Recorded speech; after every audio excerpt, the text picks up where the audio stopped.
কুরআনের অন্য কোথাও মৃত্যু কামনা করার কথা উল্লেখ নেই, শুধু এই জায়গায়। একবার চিন্তা করে দেখুন কেন তিনি মৃত্যু কামনা করছেন। আল্লাহ আজ্জা জাল্লা স্বীকার করছেন যে কখনো কখনো মানুষ এমন কঠিন মানসিক আঘাতে জর্জরিত হবে যে মৃত্যু কামনা করে বসবে।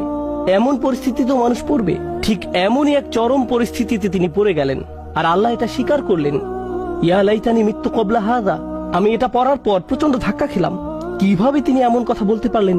জানেন তো, আমাদের রাসূলুল্লাহ সাল্লাল্লাহু আলাইহি ওয়াসাল্লাম বলেছেন, লা ইয়াতামান্নায়ান্না আহাদুকুমুল মাউতা, তোমাদের কেউ যেন মৃত্যুর আকাঙ্ক্ষা না করো। তোমাদের মৃত্যু কামনা করা উচিত নয়। কেউ কখনো সহজে মৃত্যু কামনা করে না, কিন্তু তিনি এখানে মৃত্যু কামনা করছেন কেন? এটা অত্যন্ত কঠিন এক পরিস্থিতি, মারাত্মক এক অবস্থা। তো তিনি যে অপমানের সম্মুখীন হতে যাচ্ছেন তা মৃত্যুর চেয়েও খারাপ। তাই তিনি বললেন, ইয়া লাইতানি মিত্তু কবলা হাযা। এই কথা কোরআনে উল্লেখ করার কারণ আছে।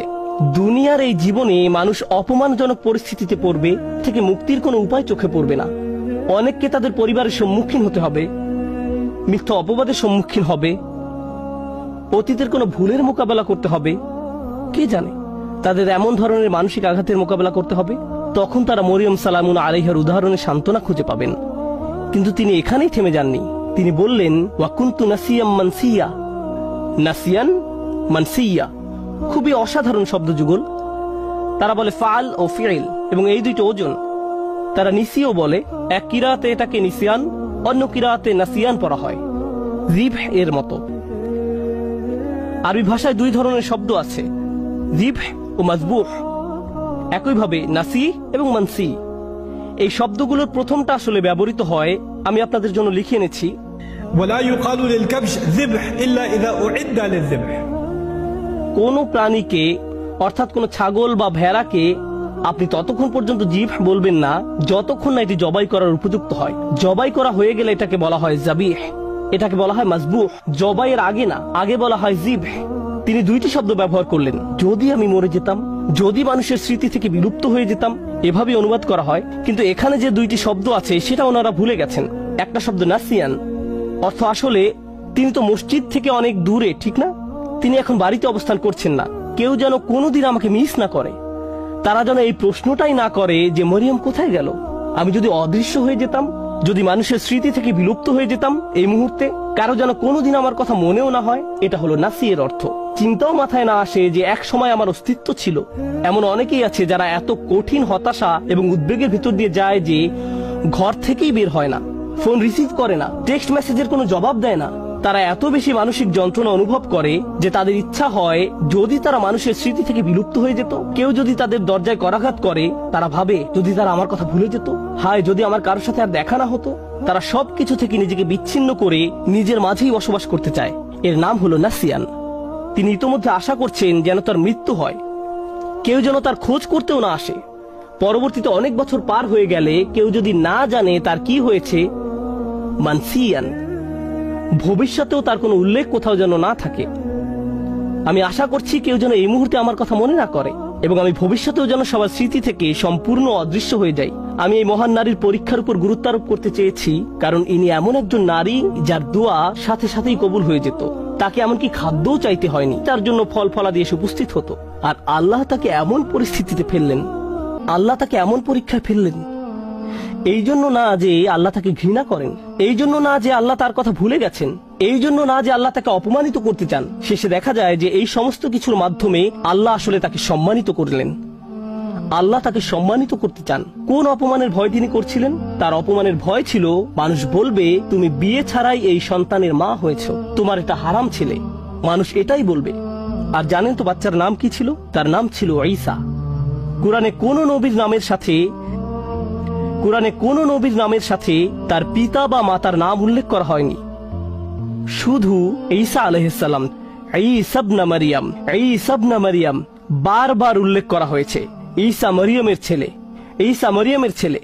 কোরআনে কোথাও কি আছে মুহাম্মদ আব্দুল্লাহর ছেলে? কোথাও কি পান ইয়াকুব ইসহাকের ছেলে, ইসহাক ইব্রাহিমের ছেলে, ইউসুফ ইয়াকুবের ছেলে? পেয়েছেন কখনো? না। অনেকবার আল্লাহ এই রাসূলকে যখনই সম্মানিত করেছেন, সাথে সাথে তার মাকেও সম্মানিত করেছেন, তার মাকেও সম্মানিত করেছেন। প্রসঙ্গত বিষয়টা গুরুত্বপূর্ণ। আরবরা যখন ইবনে বলে বা এমনকি সেমিটিক মানুষরা যখন ইবন বলে, ঠিক পরেই তারা পিতার নাম উল্লেখ করে। তারা পিতার নাম বলে। আপনার নামের শেষাংশ আসে পিতার কাছ থেকে। আল্লাহ এই সাধারণ নিয়মের বাহিরে গিয়ে মানুষকে মনে করিয়ে দিয়েছেন যে তার কোনো পিতা নেই, আর আমি সাধারণ নিয়মের বাহিরে গিয়ে এই মাকে সম্মান দেখাবো। ঈসা ইবনে মারইয়াম। প্রতিবার আল্লাহ এই অপমানের কথা উল্লেখ করেছেন অন্য কারণে। আর এই বিষয়টা বলেই আমি আমার খুতবার সমাপ্তি টানছি। কখনো কখনো আপনার কষ্ট অন্য মানুষের মুক্তির কারণে পরিণত হবে। আপনি সমস্যায় পড়েছেন কারণ এটা আপনার থেকেও বড় কোনো উদ্দেশ্য সাধন করবে, তখন তাদের জন্য সাদাকায়ে জারিয়ায় পরিণত হবেন। আপনার কারণে তারা ভালো কিছু অর্জন করবে।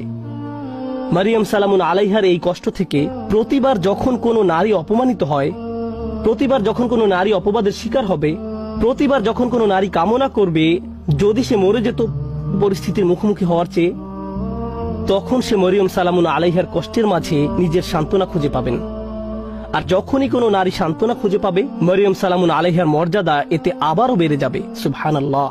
আমাদের দোয়ার মাধ্যমে আমরা আল্লাহর সাথে সংযোগ স্থাপন করি। আমাদের দোয়া এমন কিছু নয় যার মাধ্যমে এই দুনিয়া জান্নাতে পরিণত হবে। পৃথিবীর এই জীবনে পরীক্ষা থাকবেই। আমাদের চেয়ে বহুগুণে উত্তম মানুষদের জীবনে সমস্যা ছিল, আর এটা ঠিক আছে। লাকাদ খলাকনাল ইনসানা ফি কাবাদ। আমি মানুষকে সৃষ্টি করেছি অত্যন্ত কষ্ট ও শ্রমের মাঝে। কষ্ট ক্লেশ জীবনেরই অংশ। দুয়ার উদ্দেশ্য হলো আমাকে আপনাকে এই কষ্টগুলো মোকাবেলায় সাহায্য করা। আর কখনো ভুলে যাবেন না যে আল্লাহ আমাদের সাথে আছেন। আল্লাহ আজ্জা জাল্লাহ আমাদের সেসব মানুষদের অন্তর্ভুক্ত হওয়া থেকে রক্ষা করুন যারা ঈমান হারিয়ে ফেলে। আল্লাহ আজ্জা জাল্লাহ আমাদের মর্যাদা দান করুন এবং আমাদের এই কথা স্মরণে রাখতে সাহায্য করুন যে মানুষ আপনাকে অপমানিত করতে চাইবে যেভাবে তারা মরিয়ম সালামুন আলাইহাকে অপমান করেছিল।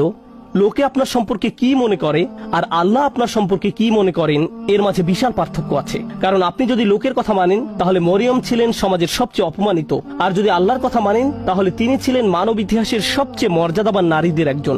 তাই আমরা আল্লাহর কথা মানব। ওয়ালাকাদ কাররামনা বানি আদম। আর আমি তো আদম সন্তানদের সম্মানিত করেছি। আল্লাহ আজ্জা জাল্লাহ আমাদেরকে তার নিকট সম্মানিত মানুষে পরিণত করুন মানুষের নিকট সম্মানিত করার পূর্বে। বারাকাল্লাহু লি ওয়া লাকুম ফিল কুরআনিল হাকিম ওয়া নাফা'আনি ওয়া ইয়্যাকুম বিল আয়াতি ওয়া যিকরিল হাকিম। আপনার জীবনের অতি ভয়াবহ সমস্যার সময় যখন আল্লাহর উপর পূর্ণ বিশ্বাস রাখেন, এর বিনিময়ে আল্লাহর কাছ থেকে কি পাবেন? যখন মানুষ আপনাকে বলতে থাকে আল্লাহ তোমাকে অপছন্দ করেন তাই তোমার জীবনে এসব ঘটছে, বিপরীতে আপনিও ভাবতে শুরু করে দেন আল্লাহ মনে হয় আমাকে শাস্তি দিচ্ছেন তাই আমার জীবনে এসব বিপদ আপদ ঘটছে। সেই মুহূর্তে যদি আপনি আল্লাহ সম্পর্কে সুধারণা পোষণ করতে পারেন, আল্লাহর প্রতি ভালোবাসা, নির্ভরতা এবং বন্ধন বজায় রাখতে পারেন যে না, আল্লাহ আপনাকে কখনো ছেড়ে যাবেন না। আল্লাহ হলেন আল আলিম। আল্লাহর কাছেই সকল জ্ঞান। আর আল্লাহ জানেন সঠিক কাজটি আমাদের জন্য সব সময় উত্তম। আমরা মনে করি আল্লাহর উপদেশ শুনলে আমাদের কষ্টে পড়তে হবে। প্রকৃত ব্যাপার হলো অনেক সময় আল্লাহর কথা শুনলে আসলেই কষ্ট পেতে হয়। এটা জীবনের একটা বাস্তবতা। আল্লাহর কথা মান্য করলে কখনো কখনো অসুবিধায় পড়তে হয়, আরামে নয়। সবচেয়ে সেরা যে মানুষেরা আল্লাহর উপদেশ শুনেছিলেন তারা ছিলেন নবী রাসূলেরা, আর তাদের জীবন ছিল সমস্যায় পরিপূর্ণ, ঠিক কিনা? তাহলে আল্লাহর অনুসরণ করলে সমস্যায় পড়তে হবে, কিন্তু সেই সমস্যা আপনার জন্য অগণিত গুণে উত্তম যে কোনো সহজতার চেয়ে যেটা আল্লাহর অবদ্ধতা করলে হয়তো আসতে পারে। এটা সত্য।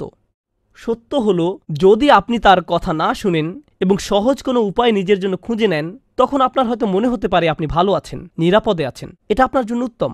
আপনি নিজেকে মিথ্যা প্রবোধ দিতে পারেন, কিন্তু সত্য হলো আপনি নিজেকে ধ্বংসের দিকে ধাবিত করছেন এবং আমিও নিজেকে ধ্বংসের দিকে ধাবিত করছি। আমরা যদি অতীতের কোনো দুর্ঘটনা নিয়ে সব সময় চিন্তা করতে থাকি তাহলে হয়তো শুধু মানুষের প্রতি নয়, এমনকি আল্লাহর প্রতিও আমরা অসন্তুষ্ট হয়ে পড়তে পারি। কেন তিনি আমার সাথে এমন করলেন? আমার সাথে তো এমনটা ঘটার কথা ছিল না। আপনি যদি নবী রাসূলদের দুঃখ কষ্টের দিকে তাকান তাহলে একটা বিষয়ের মূল্য বুঝতে পারবেন। আল্লাহ কোরআনে যেসব নবীদের কথা বলেছেন তারা প্রচুর দুঃখ কষ্টের মাঝে জীবন পার করেছেন। এমনকি নবী হওয়ার পূর্বেও তাদের জীবন কঠিন, সমস্যাপূর্ণ ছিল।